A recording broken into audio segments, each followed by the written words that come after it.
चलिए आज सुनते हैं एक बड़ी मजेदार और कह सकते हैं एक मॉडर्न कहानी। इसका नाम है बंदर और जादुई आईना। ये कहानी ना एक बड़ा मजेदार सवाल उठाती है कि भाई जब कोई हमारी टेक्नोलॉजी पहली बार देखता होगा तो उसे वो क्या लगती होगी, जादू या कुछ और।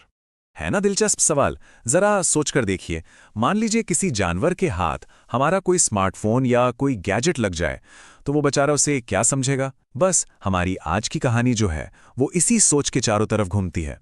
तो चलिए कहानी के पहले हिस्से में मिलते हैं हमारे मेन कैरेक्टर से। नाम है उसका चिंटू। और हाँ, जैसा कि हम आगे देखेंगे ना, ये चिंटू कोई ऐसा वैसा बंदर नहीं है। इसकी आदतें काफी कुछ इंसानों जैसी हैं। तो कहानी की शुरुआत होती है एक शांत से गांव से। इसी गांव में रहता था हमारा हीरो चिंटू बंदर। आप चिंटू की ना एक सबसे बड़ी खासियत थी और वो थी उसकी कभी न खत्म होने वाली क्यूरियोसिटी, खासकर इंसानों के मामलों में। मतलब उसे हर वक्त बस यही जानना होता था कि ये इंसान लोग आखिर करते क्या रहते हैं। और अब कहानी में आता है एक बहुत ही मजेदार ट्विस्ट। चिंटू को कुछ ऐसा मिलता है जो सिर्फ उसकी दुनिया ही नहीं पलटता, बल्कि उसके दिमाग को ना पूरी तरह से घुमाकर रख देता है।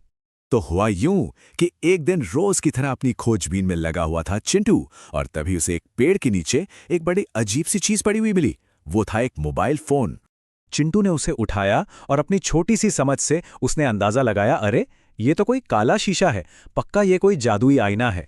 भाई उसके लिए ये कोई टेक्नोलॉजी थोड़ी थी, ये तो सीधा सीधा जादू था। अब वो अपनी एक्साइटमेंट को रोक नहीं पाया। उसने उसे छुआ और अचानक उस काले शीशे में एक तेज रोशनी चली और सेल्फी कैमरा चालू हो गया। और जैसे उसने स्क्रीन पर अपनी शक्ल देखी, वो तो खुशी के मारे उछल ही पड़ा और बोला, वाह, ये बंदर इतना स्मार्ट कब से हो गया। मतलब उसे सच में लगा कि वो जादुई आईना उसकी तारीफ कर रहा है। यहां तक तो सब ठीक चल रहा था। चिंटू अपने इस जादुई आईने से बड़ा खुश था। लेकिन फिर कुछ ऐसा हुआ जिसके बारे में उसने सपने में भी नहीं सोचा था। उस काले शीशे को और गौर से देखते देखते उससे गलती से एक बटन दब गया, और वो था वीडियो कॉल का बटन। और ठीक तभी उस आईने के अंदर से एक इंसानी आवाज आई, हेलो, कौन है? जरा सोचिए उस बेचारे चिंटू का क्या हाल हुआ होगा। उसका दिल तो जोर जोर से धड़कने लगा। मतलब एक आईना, और वो भी बोल रहा है।